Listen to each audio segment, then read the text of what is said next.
Chapter 5. Another Gospel. As a Christian, what do I do concerning the horror of Revelation?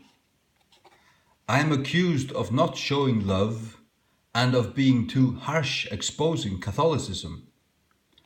Am I being unscriptural? Let's see.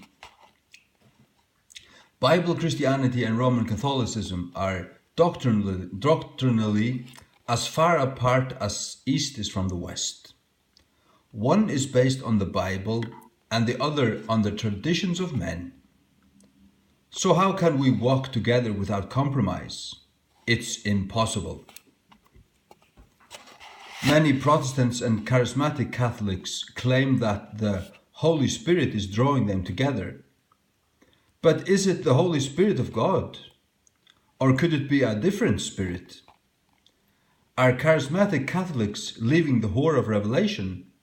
Or are they being used to pull Protestants to Rome? Some charismatic Catholics claim that after being baptized by the Holy Spirit, they have a deeper relationship with Mary. They can recite the rosary in tongues and so on. None of this is in the Bible. They are the inventions of men. In 2 Corinthians 11, 2-4 it says, "For I am jealous over you with godly jealousy, for I have espoused you to one husband, that I may present you as a chaste virgin to Christ. But I fear, lest by any means, as the serpent beguiled Eve through his subtlety, so your minds should be corrupted from the simplicity that is in Christ. For if he that cometh preacheth another Jesus, whom we have not preached, or if ye receive another spirit, which ye have not received, or another gospel, which ye have not accepted, ye might well bear with him." Paul is warning them here against following anyone preaching another gospel.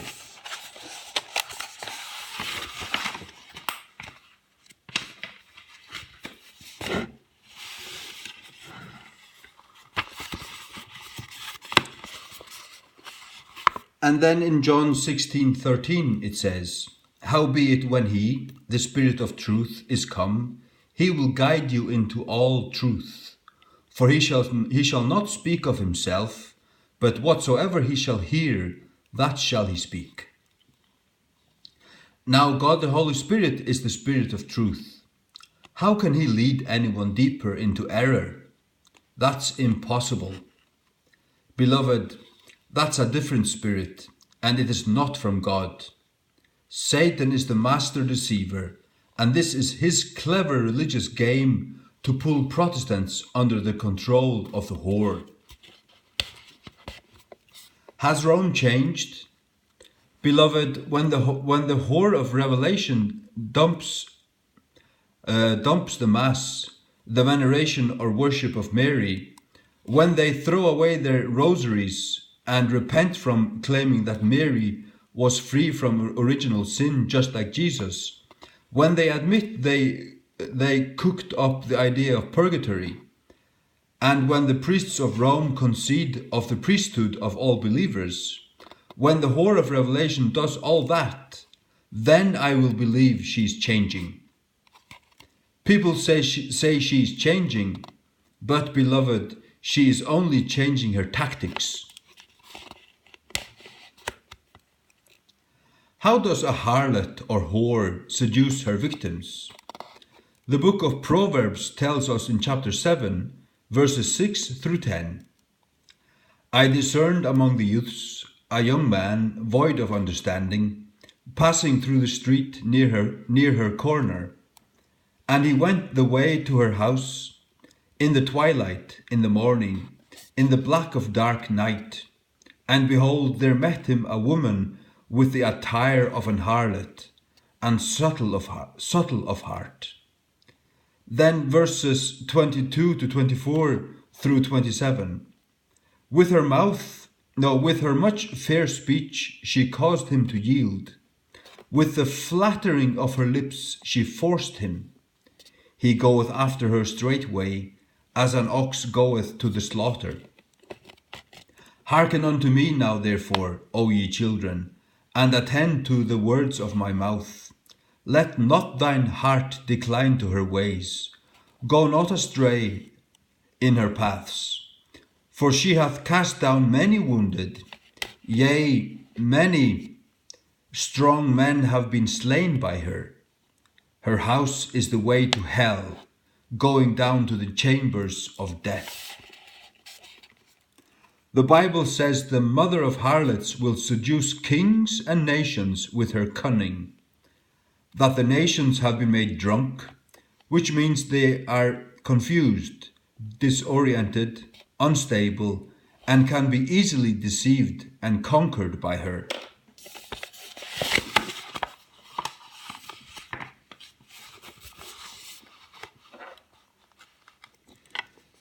Today the whore has beguiled and flattered our Christian leaders into believing that she is part of the true body of Christ and is simply a backslidden or apostate church.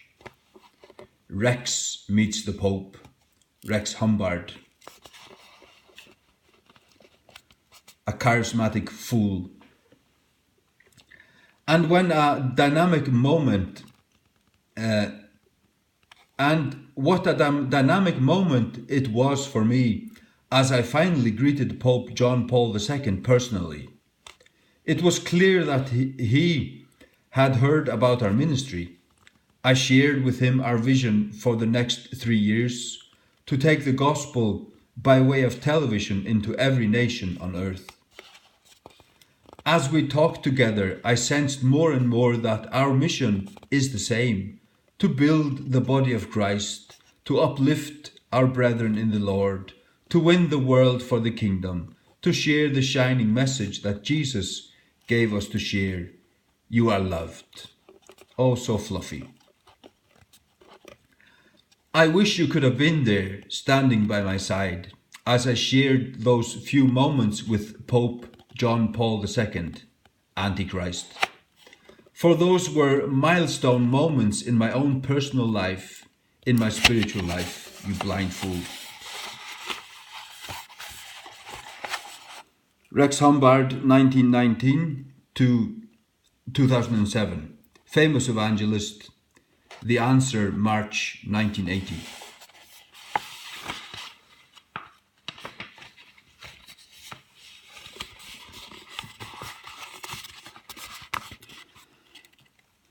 I was shocked at being accused of dividing the brethren. They referred to the scripture which says, "Mark those which cause divisions among you and avoid them." But beloved, why did they leave out the middle of the verse? Is there something wrong with it? Why don't they quote the whole thing? It says, "Now I beseech you, mark those which cause divisions and offences contrary to the doctrine which ye have learned, and avoid them." This verse is found at the end of Romans, the great book on salvation by faith, not works. It's telling us to avoid those who teach anything other than salvation by faith in Christ alone. It is a warning against cults. A cult is anything that takes away from the sufficiency of Christ's sacrifice on Calvary. I'm causing a division, all right, but not between brethren. We need to be specific about the different kinds of division. We must not create division between our brethren in Christ, those who hold to the true gospel that we are saved by faith and faith alone. But the Bible says we must separate from those teaching false doctrine, another gospel. It's a division between the saved and the lost. The Pope is lost. Jesus said in Matthew 10:34, "Think not that I am come to send peace on earth. I came not to send peace, but a sword. For I am come to set a man at variance against his father, and the daughter against her mother, and the daughter-in-law against her mother-in-law. And a man's foes shall be they of his own household. He that loveth father or mother more than me is not worthy of me. He that loveth son or daughter more than me is not worthy of me. And he that taketh not his cross and followeth after me is not worthy of me. He that findeth his life shall lose it, and he that loseth his life for my sake shall find it. Jesus is talking here about separation. We must take a stand for the gospel, no matter the cost. I'd like to quote a dear brother in Christ. I think this will help to put things in their proper perspective. He said, "Because we live at a time when terms like love and unity are so appealing, it is quite difficult to argue that these words have been taken out of context and do not mean what we think they mean. Love without truth is whoredom. Love without truth is whoredom. To compromise is to reject the gospel, and without the gospel there is no hope.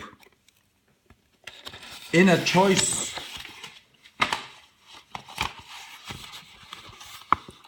between unity and truth, unity must yield to truth, for it is far better to be divided by truth than to be united by error." Yes, indeed. In His Word, God says that truth is all important, that we should depart from those who hold not the truth. God said that we should examine everything carefully and hold fast to that which is good and reject that which is evil. Dare we set aside what God says?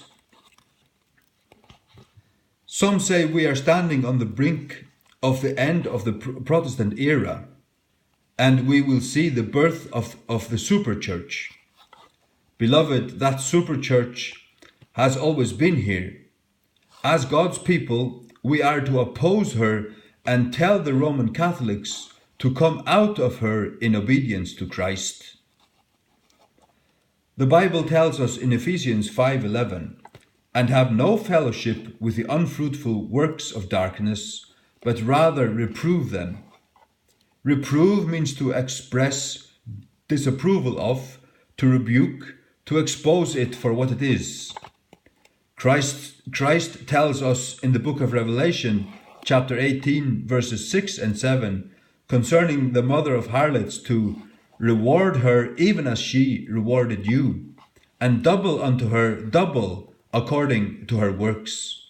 In the cup which she has filled, fill to her double. How much she hath glorified herself, and lived deliciously, so much torment and sorrow give her. That's the only place in Scripture we are told to fight back. It is our responsibility.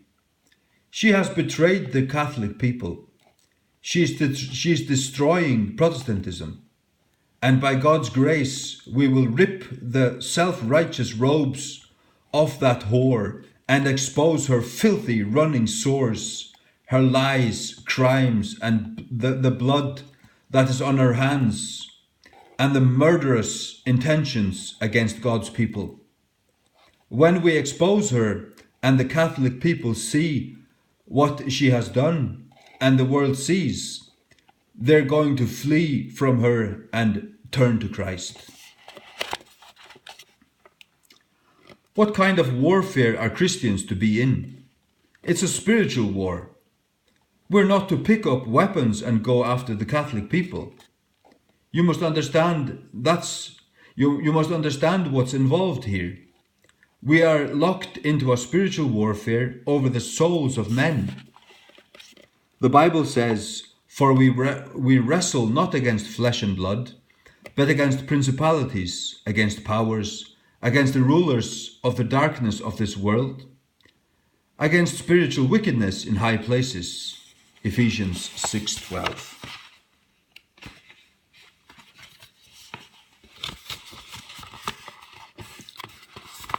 The Bible explains it in Ephesians 6. If we follow this through and arm ourselves and fight the spiritual warfare, then we'll be victorious. But Christ has to go before us. Beloved, we are in a spiritual warfare. Be on the offensive. Never give in. Satan hates prayer. Take authority over occult powers in the name of our Lord. Assault the gates of hell, and he will fall back. Satan can only harm us if God gives him the authority, so he bluffs, lies and threatens, etc. Regardless of his technique to confuse, if the Lord Jesus is lifted up, Satan is damaged. And when we've done all, we must have the guts to stand. We cannot stand on our own. It's only through the grace and power of God. Always send the Lord before you into battle. Am I wrong in exposing the whore? No. I'm being obedient to the word of God.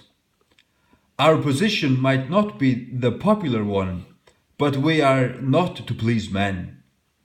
In Galatians 1:10 it says, "For do I now persuade men or God? Or do I seek to please men? For if I yet pleased men, I should not be a servant of Christ."